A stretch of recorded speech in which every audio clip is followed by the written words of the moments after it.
बोलती गुफा। एक समय की बात है, एक शेर काफी समय से भूखा था। बड़ी देर बाद उसने एक जानवर का पीछा किया, लेकिन अफसोस वो भी उसके हाथों से निकल गया। शेर अब बहुत थक चुका था। कोई शिकार न मिलने के कारण बहुत निराश होकर वो जंगल की ओर चल पड़ा।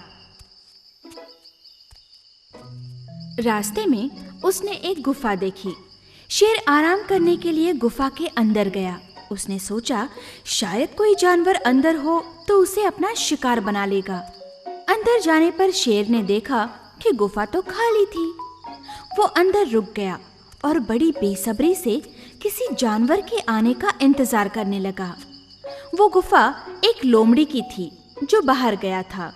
जब लोमड़ी वापस आया तो उसने देखा कि गुफा के बाहर किसी जानवर के पैरों के निशान थे जो गुफा के अंदर जा रहे थे।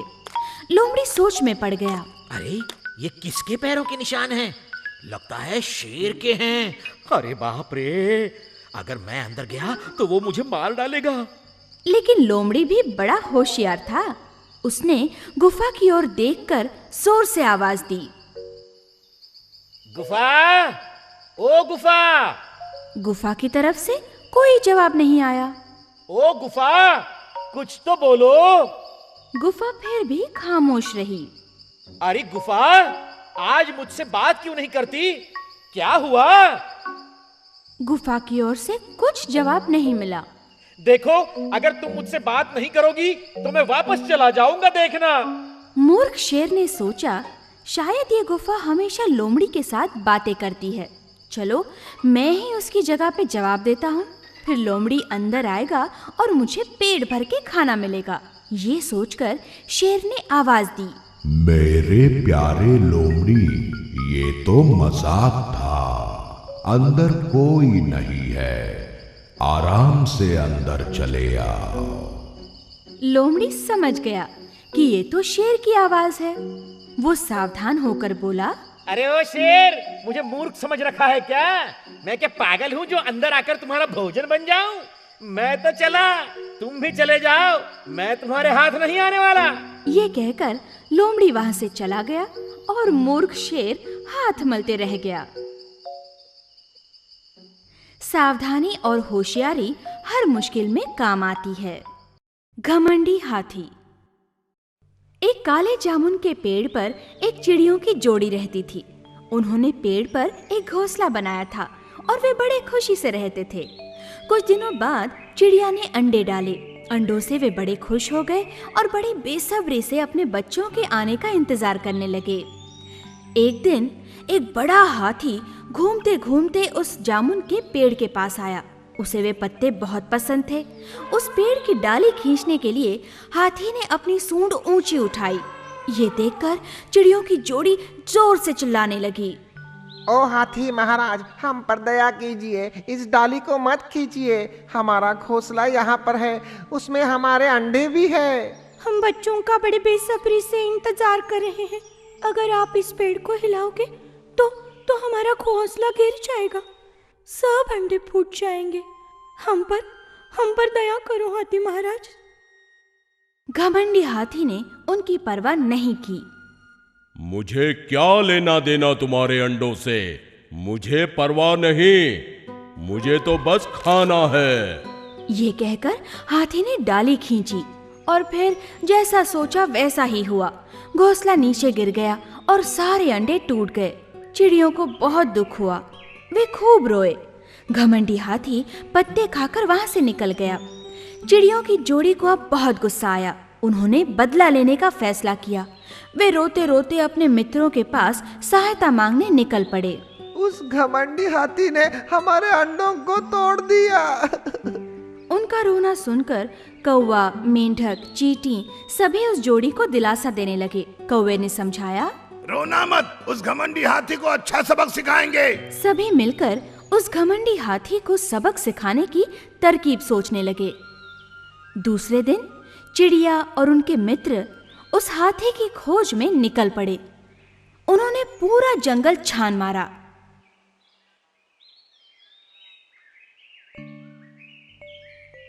हाथी को देखते ही उन्होंने हमला बोल दिया।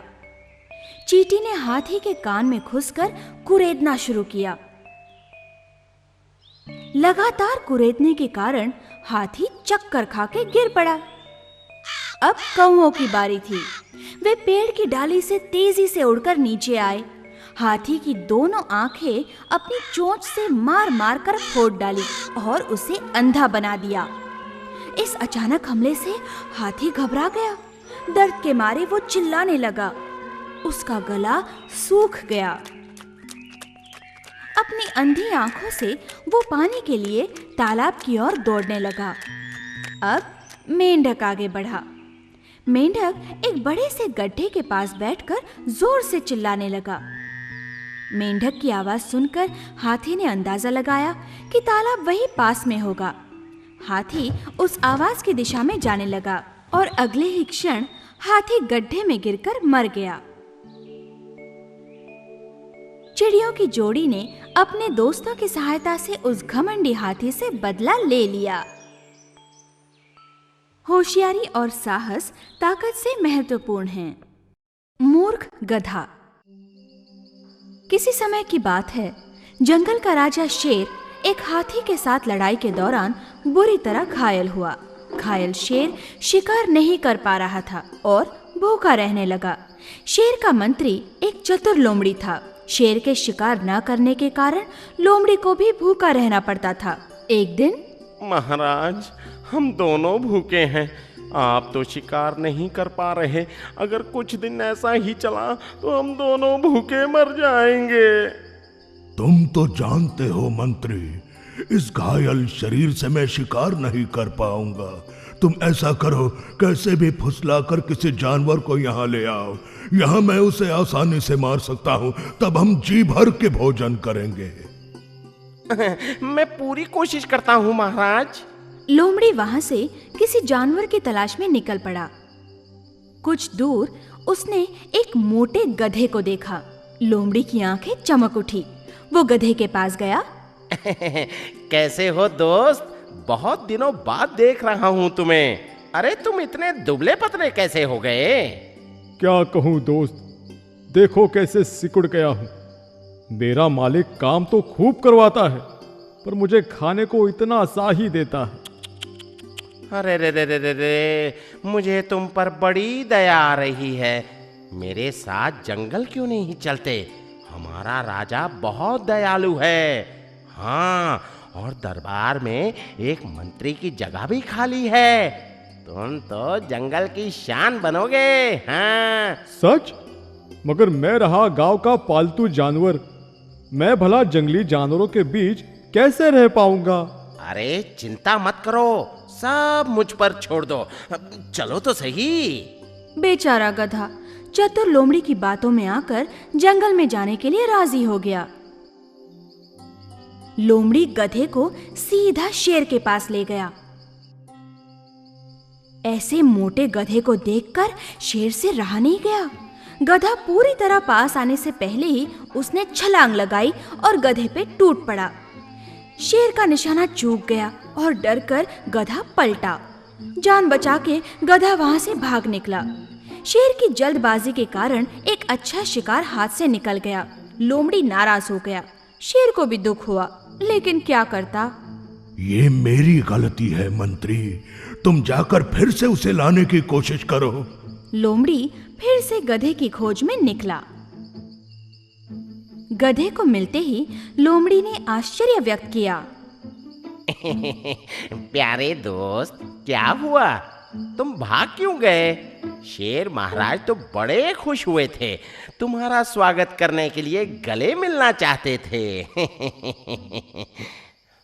मूर्ख गधा फिर से लोमड़ी की बातों में आ गया।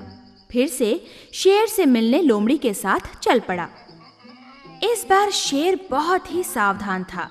उसने गधे के पास आने का इंतजार किया और फिर एक जोर से छलांग लगाई। लोमड़ी और शेर खुश हुए और बेचारा गधा शेर का शिकार बन गया। शेर ने गधे को खाना शुरू ही किया था, इतने में महाराज, मैं जानता हूँ आप बहुत भूखे हो। परंतु खाने से पहले आपको स्नान कर लेना चाहिए। शेर को ये विचार अच्छा लगा। बहुत दिनों से उसने स्नान भी नहीं किया था। शेर स्नान करने नदी की ओर चल पड़ा। जैसे ही शेर वहां से चला गया, लोमड़ी ने झट से गधे के दिमाग को खा लिया।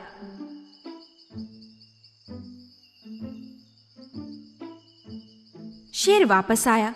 उसने गधे के दिमाग को खोजना शुरू किया। शेर को गधे का दिमाग बहुत पसंद था।